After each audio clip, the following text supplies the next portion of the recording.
வணக்கம் மக்களே. நம்ம கார்த்தி கதையில் ஜூலை 22 இன்னைக்கு என்ன நடக்க போகுது அப்படிங்கிறத இந்த வீடியோவில் இப்போ நம்ம பார்க்க போகிறோம். மறக்காமல் இந்த வீடியோவுக்கு லைக் பண்ணிக்கோங்க. நம்ம சேனலையும் சப்ஸ்கிரைப் பண்ணிவிட்டு பக்கத்தில் உள்ள பெல்லைக்கானையும் கிளிக் பண்ணி ஆல்னு செட் பண்ணிக்கோங்க. அப்போ தாங்க நெக்ஸ்ட் வீடியோ போடும் பொழுது உங்களுக்கு நோட்டிஃபிகேஷன் வரும், பார்க்கலாம். ஸோ என்ன நடக்குது அப்படின்னு பார்த்துக்கிட்டிங்கன்னா, நம்ம வில்லி வந்துட்டு நேராக அந்த வில்லன் கிட்ட சொல்கிறாங்க, இங்கே பாருங்க, என் அக்கா காரியை தோற்கடிக்கிறதுக்கு ஒரு சூப்பரான ஐடியா ஒன்று கிடச்சிருக்கு. வில்லன் கேட்குறாரு, என்ன சொல்கிறேன்? அப்போ வில்லி சொல்கிறாங்க, ஆமாங்க, அந்த துர்காவுக்கு இந்த கல்யாணத்தில் கொஞ்சம் கூட விருப்பமே இல்லை அப்படின்னு. அப்போ வில்லன் கேட்குறாரு, அவளுக்கு இந்த கல்யாணத்தில் விருப்பம் இல்லைன்னா அதுக்கும் இதுக்கும் என்ன சம்மந்தம்? அப்போ வில்லி சொல்கிறாங்க, ஒரு நிமிஷம் நான் சொல்கிறது கேளுங்க.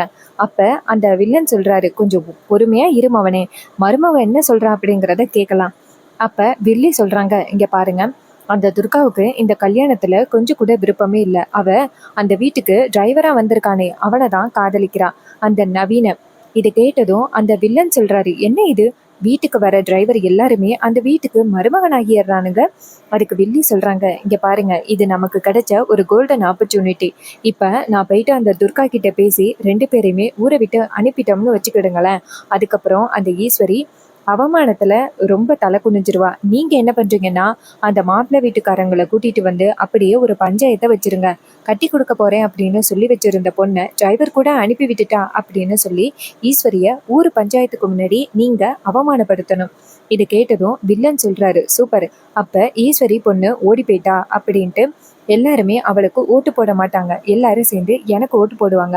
இதை கேட்டதும் வில்லி சொல்றாங்க, ஆமாங்க, இந்த சுச்சுவேஷனை நமக்கு சாதகமாக பயன்படுத்தி நீங்கள் அந்த போட்டியில் ஜெயிக்கிறதுக்கு நம்ம வாய்ப்பை ஏற்படுத்திக்கணும். இதை கேட்டதும் வில்லன் சொல்கிறாரு, சரி சூப்பர், இதே மாதிரியே நம்ம பண்ணிடலாம் அப்படின்னு சொல்கிறாங்க. அதுக்கப்புறமா வில்லி சொல்கிறாங்க, நான் போயிட்டு அந்த துர்கா கிட்ட பேசி அவளை கொஞ்சம் கொஞ்சமாக மாற்ற ஆரம்பிக்கிறேன். இது கேட்டதும் வில்லனும் சரி சந்திரா அப்படின்னு சொல்ல வில்லி வந்துட்டு நேராக வீட்டுக்கு வராங்க. அப்போ துர்கா அவங்களோட ரூமில் உட்காந்துருக்காங்க. அப்போ தான் ரேவதி போயிட்டு நேராக துர்கா கிட்ட, இங்கே பாரு துர்கா, நீ இப்படியே வந்துட்டு யோசனை பண்ணாத எதுவும், அப்புறம் ரொம்ப டிப்ரெஷன் ஆகி மனசு ரொம்ப வலிக்கும். அதுக்கு துர்கா சொல்கிறாங்க, அக்கா, இன்னும் 2 நாளையில் எனக்கு என்கேஜ்மெண்ட் அப்படின்னு சொல்கிறாங்க. என்னால் கண்டிப்பாக நவீனை தவிர்த்து வேறு யாரையுமே என்னால் மாலை மாற்றிக்க முடியாது. என்னால் கண்டிப்பாக அவரை ஏற்றுக்கவே முடியாது. ஏன்க்கா அம்மா இவ்வளோ பிடிவாதம் பண்ணுறாங்க? அப்போ ரேவதி சொல்கிறாங்க, இங்கே பாரு, அம்மாவோட குணத்தை பற்றி நம்ம எல்லாருக்குமே தெரியும். அம்மாவை வந்துட்டு நல்லா ஏமாற்றி சித்தி அவங்களோட கைக்குள்ளே போட்டுக்கிட்டு இப்படியெல்லாம் பண்ணிக்கிட்டு இருக்காங்க. ஆனால் நீ கவலைப்படாத, சீக்கிரம் அம்மா கிட்ட ராஜா எடுத்து சொல்லி புரிய வச்சு உங்கள் 2 பேரையும் ஒன்று சேர்த்து வைப்பார், நீ கவலைப்படாத. அப்போ துர்கா சொல்கிறாங்க, அக்கா, எனக்கு என்ன பண்ணுறதுன்னு தெரியல. அப்போ ரேவதி சொல்கிறாங்க, கவலைப்படாத துர்கா, நானும் உன் மாமாவும் உன் கூடவே இருக்கோம். உனக்கு என்ன பிரச்சனை வந்தாலும் நாங்கள் பார்த்துக்குறோம், சரியா அப்படின்னு சொன்னதும் துர்கா சொல்கிறாங்க, அக்கா, நீங்கள் 2 பேரும் மட்டும் இல்லைன்னா இன்னொரும் நான் எப்போவோ உசுர விட்டுருப்பேன். இதை கேட்டதும் ரேவதி சொல்கிறாங்க, ஏ துர்கா, என்ன பேசுகிற நீ?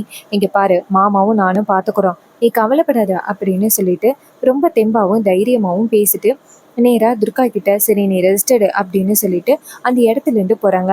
அப்போ வில்லி என்ன பண்ணுறாங்கன்னா, நைஸாக ரேவதி போனால் அடுத்த செகண்ட் நேராக துர்காவை வந்து பார்க்குறாங்க. துர்கா, உங்ககிட்ட கொஞ்சம் பேசணும். அப்போ துர்கா கேட்குறாங்க, என்ன சித்தி, என்கிட்ட என்ன பேசணும்? அப்போ அந்த வில்லி சொல்கிறாங்க, நீ வா அப்படின்னு சொல்லிட்டு நேராக மாடிக்கு கூட்டிகிட்டு போகிறாங்க. அங்கே போயிட்டு நேராக துர்கா கிட்ட, இங்கே பாரு துர்கா, என்கிட்ட ஒளிவு மறைவு இல்லாமல் சொல்லு, இந்த கல்யாணத்தில் உனக்கு விருப்பம் இருக்கா இல்லையா? அப்போ துர்கா சொல்கிறாங்க, இல்லை சித்தி, எனக்கு இந்த கல்யாணத்தில் கொஞ்சம் கூட விருப்பமே இல்லை. ஆனால் அம்மா கொஞ்சம் கூட கேட்காம என்ன வேற எவனுக்கோ கல்யாணம் பண்ணி வைக்கிறதுக்கு பார்க்குறாங்க. உங்களுக்கே தெரியுமில்ல சித்தி, நான் ஆரம்பத்துலேருந்தே இந்த கல்யாணம் வேணான்னு தான் சொல்லிக்கிட்டு இருக்கேன். ஆனா அம்மா கொஞ்சம் கூட கேட்கவே இல்லை அப்படின்னு. அதுக்கு சித்தி சொல்றாங்க, இங்க பாரு, நீ கல்யாணம் வேணான்னு சொல்றதுக்கான காரணம் என்ன அப்படிங்கிறது எனக்கு தெரியும். இதை கேட்டதும் நம்ம துர்காவுக்கு ரொம்ப அதிர்ச்சி. அப்ப வில்லி சொல்றாங்க, இங்க பாரு துர்கா, நீ அந்த நவீன காதலிக்கிறது எனக்கு தெரியும். நீங்க 2 பேரும் ஒரு இடத்துல பேசிக்கிட்டு இருந்தத நான் பார்த்தேன். இங்க பாரு, நவீன் ரொம்ப நல்லவன் தான், அவன் ரொம்ப பணக்காரனும் கூட. அவன் கண்டிப்பா உன்னை நல்லபடியா பார்த்துப்பான். இங்க பாரு, நீ ஒரு முடிவு பண்ணிரு, 2 நாளையில உனக்கும் அந்த புதுசா உள்ள மாப்பிள்ளைக்கும் அக்கா நிச்சயதார்த்த ஏற்பாடுகளை பண்ணிட்டா. கண்டிப்பா வந்துட்டு அவ உங்க 2 பேருக்கும் கல்யாணத்தை பண்ணி வைக்கிறதுக்கு தான் முடிவு பண்ணுவா. நீ எடுத்துக்காட்டா ரேவதியோட வாழ்க்கையே வச்சுக்க. ரேவதிக்கு இந்த கல்யாணத்துல கொஞ்சம் கூட விருப்பமே இல்ல. ஆனா அக்கா இப்படியெல்லாம் வந்துட்டு ரேவதிய மிரட்டி இந்த கல்யாணத்துக்கு ஒத்துக்க வச்சான்னு உனக்கு தெரியுமா? இதை கேட்டதும் துர்கா சொல்றாங்க, ஆமா சித்தி எனக்கு தெரியும். அப்ப அந்த வில்லி சொல்றாங்க, அதான் நான் சொல்றேன், கண்டிப்பா அக்கா வந்துட்டு உன்னை இந்த கல்யாணத்துக்கு சம்மதிக்க வச்சிருவா. அப்புறம் நீ உயிருக்கு உயிரா காதலிக்கிற நவீன பிரியற மாதிரி இருக்கும். அதான் நான் இப்பவே சொல்றேன். நீ வந்துட்டு அக்காவை பத்தி யோசிக்காத. உன்னோட லைஃப பத்தி யோசிச்சா மட்டும்தான் நீ நல்லா இருக்க முடியும். இங்க பாரு, நீ நவீன் கூட எங்கேயாவது போயிட்டு சந்தோஷமா இரு. கொஞ்ச நாள் கழிச்சு வா. அக்கா கண்டிப்பா உன்னை ஏத்துப்பா, சரியா? இதை கேட்டதும் துர்கா சொல்றாங்க, சித்தி அம்மாவுக்கு தெரிஞ்சிச்சுன்னா அம்மா கண்டிப்பா ரொம்ப வேதனைப்படுவாங்க. வேண்டாம் சித்தி. அப்ப வில்லி சொல்றாங்க, இங்க பாரு, அதெல்லாம் ஒத்து வராது, நீ கிளம்பு, அந்த வழிய பாரு. அப்ப அந்த துர்கா சொல்றாங்க, இல்ல சித்தி, எனக்கு ராஜா மாமாவும் ரேவதி அக்காவும் உதவி பண்றேன்னு சொல்லியிருக்காங்க. அப்ப வில்லி கேக்குறாங்க, அப்ப உன்னோட காதலை பத்தி அவங்களுக்கு தெரியுமா? தெரிஞ்சும் அமைதியா இருக்காங்களா? இங்க பாரு, உங்க 2 பேரையும் சேர்த்து வைக்கணும் அப்படின்னு நினைச்சிருந்தா இன்னரும் அந்த ராஜா உங்க அம்மா கிட்ட சொல்லிருக்கலாம்ல. ஏன்னா அந்த ராஜாவை உங்க அம்மா எந்த அளவுக்கு நம்புறாங்க, இன்னரும் சொல்லிருக்கலாம். ஆனா இது வரைக்குமே சொல்லல அப்படின்னா கண்டிப்பா இதுக்கு பின்னாடி என்ன காரணம்? கண்டிப்பா அக்காவை எதிர்த்து எதுவும் பண்ண முடியாது அப்படிங்கிறதுக்காக தான் அவங்க அமைதியா இருக்காங்க. இங்க பாரு, நீ இப்படியே இருந்தேன்னா அக்கா வந்துட்டு கண்டிப்பா உனக்கு பிடிக்காத ஒருத்தனை கல்யாணம் பண்ணி வச்சிருவா. உன் லைஃப் நல்லா இருக்கணும் அப்படின்னா நீ நவீன் கூட சந்தோஷமா இருந்தாதான் லைஃப் நல்லா இருக்கும் அப்படின்னு நீ நினைக்கிற. அதனால நீ கிளம்பிரு அப்படின்னு சொன்னதும் துர்கா சொல்றாங்க, சித்தி அம்மாவுக்கு இந்த விஷயத்த பத்தி தெரியக்கூடாது. அப்ப சித்தி சொல்றாங்க, இங்க பாரு, நான் பாத்துக்கிறேன், நீ போ. இதை கேட்டதும் துர்காவும் சரிங்க சித்தி அப்படின்ட்டு இங்க இருந்து வராங்க. அதே நேரம் நம்ம ரேவதி நேரா அவங்க ஹீரோ கிட்ட போயிட்டு, இங்க பாருங்க, துர்கா ரொம்பவே குழப்பத்துல இருக்கா. அவளுக்கு நான் என்ன சொல்றதுன்னே எனக்கு புரியல. சீக்கிரம் அம்மா கிட்ட இந்த விஷயத்த பத்தி சொல்லணும். அதுக்கு ஹீரோ சொல்றாரு, சீக்கிரம் சொல்லலாம். ஆனா இது சரியான நேரம் கிடையாது. இப்ப சொன்னா கண்டிப்பா அத்தை வந்துட்டு ரொம்ப டென்ஷன் பண்ணுவாங்க. அதனால ரொம்ப பிரச்சனை தான் ஆகும். இப்ப வேற அந்த போட்டி வேற நடக்க போகுது. இந்த போட்டி முடிச்சதோட சொல்லிடலாம். இது கேட்டதும் ரேவதியும் சரி அப்படிங்கிறாங்க. அதுக்கப்புறமா அந்த துர்கா அவங்களோட திங்ஸ் எல்லாம் பேக் பண்ணிட்டு நேரா அந்த நவீனுக்கு போன் பண்றாங்க. நவீன் போன் அட்டன் பண்ணி, சொல்லு துர்கா. அப்ப துர்கா சொல்றாங்க, நவீன், இன்னும் 2 நாளையில எனக்கும் அந்த புதுசா உள்ள மாப்பிள்ளைக்கும் 2 பேருக்குமே வந்து அம்மா நிச்சயம் பண்ணலாம் அப்படின்னு முடிவு பண்ணிட்டாங்க. அம்மாவை நான் எவ்வளவோ சமாதானப்படுத்தி பார்த்தேன். ஆனா அம்மா ஒத்துக்கிற மாதிரி தெரியல. அதனால நம்ம 2 பேரும் இந்த வீட்டை விட்டு போயிடலாம் நவீன். பக்கத்துல உள்ள கோவில் இருக்கு, அந்த கோவிலுக்கு வரேன் அப்படின்னு சொன்னதும் இதை கேட்டதும் நவீனும் சரி அப்படிங்கிறாரு. அதுக்கப்புறமா துர்கா வீட்டை விட்டு வெளியில வராங்க திங்ஸ் எல்லாம் எடுத்துக்கிட்டு. அப்ப நவீன் வந்து நிக்கிறாரு. 2 பேருமே சேர்ந்து வெளியில கிளம்புறாங்க. அப்ப அந்த வில்லி வந்துட்டு நேரா வில்லனுக்கு போன் பண்ணி, இங்க பாருங்க, நம்ம நினைச்ச மாதிரியே அந்த துர்கா திங்ஸ் எல்லாம் பேக் பண்ணிட்டு வீட்டை விட்டு வெளியில போறதுக்கு எடுத்துட்டு வந்துட்டா. நான் சொன்ன மாதிரி செய்யுங்க. இது கேட்டதும் அந்த வில்லனும், இங்க பாரு, நீ கவலைப்படாத, நான் 2 பேரை அனுப்பிட்டேன். அவனுங்க நேக்கா அதுக்கு 2 பேரையும் கோயிலுக்கு அனுப்பிடுவாங்க, நீ கவலைப்படாத. இது கேட்டதும் வில்லியும் சரிங்க அப்படின்னு சொல்லிட்டு போனை கட் பண்ண. அதே நேரத்துல அந்த துர்காவும் நவீனும் ரோட்ல நடந்து போகும் பொழுது டக்குன்னு அந்த இடத்துல 2 ரவுடிங்க வராங்க. வந்துட்டு, ஏய் 2 பேரும் எங்க போறீங்க அப்படின்னு கேட்க, அப்ப அந்த நவீன் சொல்றாரு, இங்க பாருங்க, நாங்க எங்கேயோ போறேன், உங்களுக்கு என்ன? அதுக்கு அவனுங்க சொல்றாங்க, இது அந்த ஈஸ்வரி அம்மாவோட பொண்ணு தானே, டேய் இவளை கூட்டிட்டு எங்கடா போற? இவளுக்குதான் இப்ப கல்யாணம் ஆக போகுது அப்படின்னு சொன்னதோட நவீன் டக்குன்னு துர்காவை கூட்டிக்கிட்டு ஓடுறாரு. அப்ப அந்த வில்லனுங்க கரெக்டா வந்துட்டு நவீனும் துர்காவும் வந்துட்டு அந்த கோயிலுக்குள்ள போற மாதிரி விரட்டி விட்டுறாங்க. 2 பேருமே போய் கோவிலுக்குள்ள ஒளிஞ்சுக்கிறாங்க. அதே நேரம் அந்த ரவுடிங்க வந்துட்டு உள்ளார போய் தேடி பாக்குற மாதிரி சும்மா தேடி பாக்குறாங்க. நவீனும் துர்காவும் அந்த கோவிலுக்கு பின்னாடி ஒளிஞ்சிருக்காங்க. அப்ப அந்த வில்லனுங்க வந்துட்டு, டேய் கோயிலுக்குள்ள வந்துட்டுதுங்கடா, இதுங்க வெளியில போறதுக்கு வாய்ப்பே கிடையாது, நம்ம அந்த ஐயர்கிட்ட சொல்லி கதவை சாத்த சொல்லிடலாம் அப்படின்ட்டு வெளியில வந்து நேரா ஐயர்கிட்ட, இங்க பாருங்க ஐயரே, நல்லா கதவை சாத்திருங்க, எல்லாரும் போயாச்சுல்ல. ஐயர் சொல்றாரு, எல்லாரும் போயாச்சு அப்படின்னு கதவை சாத்துறாரு. சாத்தி முடிச்ச பிறகு அவர் சொல்றாரு, உள்ளார 2 காதல் ஜோடி இருக்கு, அவங்க 2 பேரையும் பிடிச்சு கொடுக்கணும். அதுக்குதான் உங்களை நாங்க கதவை சாத்த சொன்னோம், சீக்கிரம் பஞ்சாயத்து கூப்பிடுங்க. இது கேட்டதும் அவர் ரொம்ப அதிர்ச்சியாகி, என்னது சொல்றீங்க? உள்ளார காதல் ஜோடி இருக்கா? ஐயோ, என்ன இது அநியாயம் அப்படின்ட்டு அவரு நேரா வந்துட்டு அந்த பஞ்சாயத்து தலைவர்களுக்கு ஃபோன் பண்றாங்க. அப்ப அந்த சிவனாண்டி எல்லாரும் வந்துடுறாங்க. அப்ப அந்த சிவனாண்டி சொல்றாரு, உள்ளார இருக்கிறது யாரு அப்படின்னு எனக்கு தெரியும். ஆனா சொன்னா நீங்க யாருமே நம்ப மாட்டீங்க. அப்ப அவனுங்க கேக்குறாங்க, உள்ளார இருக்கிறது யாருன்னு தெரியுமா, யார் அது அப்படின்னு.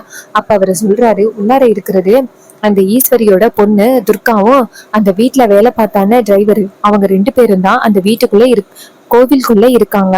இதை கேட்டதும் அங்க உள்ளவங்க எல்லாருமே அதிர்ச்சி ஆகுறாங்க. அப்ப சிவனாண்டி சொல்றாரு, உள்ளார அவங்கதான் இருக்காங்க, நீங்க போயிட்டு நேரா அந்த ஈஸ்வரிய கூட்டிட்டு வாங்க. இது கேட்டதும் அவங்களும் நேரா அந்த ஈஸ்வரி வீட்டுக்கு போறாங்க. அங்க போயிட்டு கதவை தட்டுறாங்க. ஈஸ்வரி நினைக்கிறாங்க இந்த நேரத்துல யாரு அப்படின்னு. கதவை திறந்துகிட்டு வந்துட்டு யாரு அப்படின்னு கேட்க அவங்க சொல்றாங்க, அம்மா இது மாதிரி பஞ்சாயத்துல உங்களை கூப்பிட்டு இருக்காங்க. ஈஸ்வரி கேக்குறாங்க, பஞ்சாயத்துலயா, என்ன ஆச்சு? அப்ப அவங்க சொல்றாங்க, இது மாதிரி உங்க பொண்ணு துர்கா அந்த கோவிலுக்குள்ள இருக்கிறதா ஒரு பஞ்சாயத்து வந்திருக்கு. அப்ப ஈஸ்வரி கேக்குறாங்க, இதுல என்ன இருக்கு? அவங்க சொல்றாங்க, அந்த பொண்ணு இன்னொரு பையன் கூட கோவிலுக்குள்ள இருக்கிறதா எங்களுக்கு பஞ்சாயத்துல சொல்லியிருக்காங்க. அந்த சிவனாண்டி தான் அடம்பிடிக்கிறான். உங்க பொண்ணு மேல எங்களுக்கு வந்துட்டு சந்தேகமெல்லாம் இல்ல, ஆனா அவன் இப்படி பேசுறானே அப்படிங்கிறதுக்காக தான் உங்களை கூட்டிட்டு வந்தோம். இதை கேட்டதும் ஈஸ்வரி சொல்றாங்க, என் பொண்ணு மேல அவன் இவ்வளவு பெரிய பழி போடுறானா, அவனுக்கு இருக்கு அப்படின்ட்டு இங்க இருந்து வராங்க. இது கேட்டதும் ரேவதிக்கு ரொம்ப அதிர்ச்சி. ஐயோ என்ன இது, துர்கா கிட்ட எவ்வளவு சொல்லியும் கேட்கவே இல்லையே அப்படின்னு. அதே நேரம் அந்த துர்காவும் நவீனும் கோவிலுக்குள்ள இருக்காங்க. அப்ப கதவு சாத்தினதை பார்த்துட்டு அதிர்ச்சியாகி துர்கா சொல்றாங்க, இனிமே காலையில தான் நம்ம இந்த இடத்த விட்டு போக முடியும் போலயே அப்படின்னு பேசிக்கிட்டு இருக்காங்க. அதே நேரத்துல அந்த சிவனாண்டி ஊர் மக்கள் எல்லாருமே கூட்டிட்டு வந்து நிக்கிறான். அப்ப ஹீரோ வந்துட்டு எப்படியாவது காப்பாத்தணும் அப்படிங்கிறதுக்காக கோவிலுக்குள்ள போகிறாரு. அதே நேரம் அந்த சிவனாண்டி சொல்றாரு, உள்ளார வாங்க, அந்த 2 பேரும் அங்கதான் இருக்காங்க அப்படின்னு சொல்லிட்டு நேரா அந்த கோவிலுக்குள்ள வராங்க. அப்ப அந்த நவீனும் துர்காவும் வராங்க. இத பார்த்துட்டு ஈஸ்வரிக்கு ரொம்ப அதிர்ச்சி. அப்ப சிவனாண்டி சொல்றாரு, என்ன ஈஸ்வரி, ரொம்ப பெருசா பேசுன, உன் குடும்பம் கௌரவமான குடும்பம் அப்படி இப்படின்னு பேசுன, உன் பொண்ணு உன் பேச்ச மீற மாட்டா அப்படின்னு என்னென்னமோ பேசுன, கடைசியில பாத்தியா என்ன ஆச்சு அப்படின்னு. இது கேட்டதும் ஈஸ்வரி வந்துட்டு நேரா துர்காவை கிட்ட போயிட்டு, ஏண்டி இப்படி ஒரு காரியத்தை பண்ண, இங்க பாரு உனக்கு இப்ப கல்யாணத்தை வச்சிருக்கோம், ஏண்டி இப்படி பண்ண அப்படின்னு சொல்ல. அப்ப துர்கா சொல்றாங்க, அம்மா என்னை மன்னிச்சிருங்கம்மா. அதுக்கு ஈஸ்வரி சொல்றாங்க, எவ்வளவு ஒரு விஷயத்த செஞ்சுட்டு மன்னிச்சிருங்கன்னு சாதாரணமா சொல்லி கேக்குறேன். இந்த பஞ்சாயத்துல உள்ளவங்க எல்லாருமே என்னை எப்படி வந்துட்டு அவமானமா பேசுறாங்க பாரு. இது எல்லாத்துக்கும் முக்கிய காரணம் யாரு, நீ தானே. இப்படி தேவையில்லாம என்ன டோட்டலா அவமானப்படுத்திட்டிய அப்படின்னு சொல்லி அந்த ஈஸ்வரி கேக்குறாங்க. இதை கேட்டுட்டு துர்கா சொல்றாங்க, அக்கா அம்மா என்ன மன்னிச்சிருமா அப்படின்னு. அப்ப ஈஸ்வரி சொல்றாங்க, இப்படி வந்துட்டு என்ன அவமானப்படுத்துறீ அப்படின்னு தலையில அடிச்சுக்கிறாங்க. அப்பதான் வந்து சிவனாண்டி சொல்றாரு, பாத்தீங்களா இங்க என்ன நடக்குது அப்படின்னு. எப்படி வந்துட்டு அந்த ஈஸ்வரி ஏமாத்துறா பாத்தீங்களா, இவளோட பொண்ணையே இவளால ஒழுங்கா பாத்துக்க முடியல, இவ எப்படி வந்துட்டு இந்த ஊரை நல்லபடியா பாத்துக்க போறா, பாத்தீங்களா எவ்வளவு மோசமான ஒருத்தியா இருக்கா அப்படின்னு சொல்லி அத்தனை பேருக்கு முன்னாடி அந்த ஈஸ்வரிய அவமானப்படுத்துறாங்க. அப்ப நம்ம ஹீரோ சொல்றாரு, இங்க பாருங்க, இதுக்கும் அத்தைக்கும் எந்தவித சம்மந்தமும் இல்ல, இது மாதிரி அத்தையை அவமானப்படுத்தணும் அப்படிங்கிறதுக்காக இப்படி பண்ணிருக்காங்க. அப்ப சிவனாண்டி கேக்குறாரு, அப்ப இந்த பொண்ணு வந்துட்டு அந்த நவீன விரும்பல அப்படின்னு சொல்ற. அப்ப ஹீரோ வந்துட்டு அமைதியா இருக்காரு. அப்பதான் அந்த வில்லி சொல்றாங்க, அக்கா வாக்கா நம்ம வீட்டுக்கு போவோம் அப்படின்னு சொல்றாங்க. அப்ப நம்ம ஈஸ்வரி சொல்றாங்க, இங்க பாருங்க, இனிமே இவளுக்கும் எனக்கும் எந்தவித சம்மந்தமும் கிடையாது அப்படின்னு சொல்லிட்டு பேசுறாங்க. இதை கேட்டுட்டு துர்கா அழுகுறாங்க, அம்மா என்ன மன்னிச்சிருமா அப்படின்னு.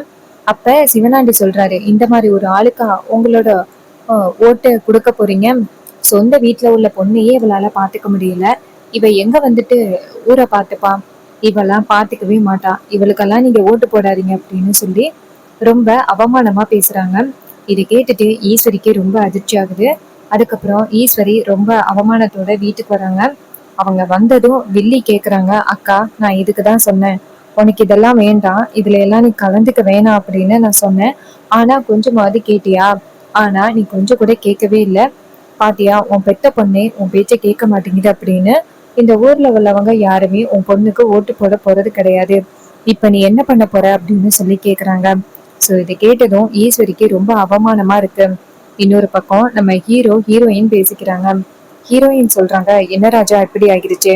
ஹீரோ சொல்றாரு, ஆமா ரேவதி, இப்படி நடக்கும் அப்படின்னு நான் கொஞ்சம் கூட எதிர்பார்க்கவே இல்லை, பாவம் அத்தை அப்படின்னு. அப்ப ஹீரோயின் சொல்கிறாங்க, ஆமாம் அம்மா பாவம், அவங்களுக்கு எந்த விஷயமும் தெரியாது, ச்சே ரொம்ப பாவம் அப்படின்னு சொல்லிட்டு ரொம்ப கவலையோட பேசிகிட்டு இருக்காங்க. இந்த கதை உங்களுக்கு பிடிச்சிருந்துச்சு அப்படின்னா இந்த வீடியோவுக்கு மறக்காமல் லைக் பண்ணிக்கோங்க, சேனலையும் மறக்காமல் சப்ஸ்கிரைப் பண்ணிக்கோங்க. தேங்க்ஸ் ஃபார் வாட்சிங்.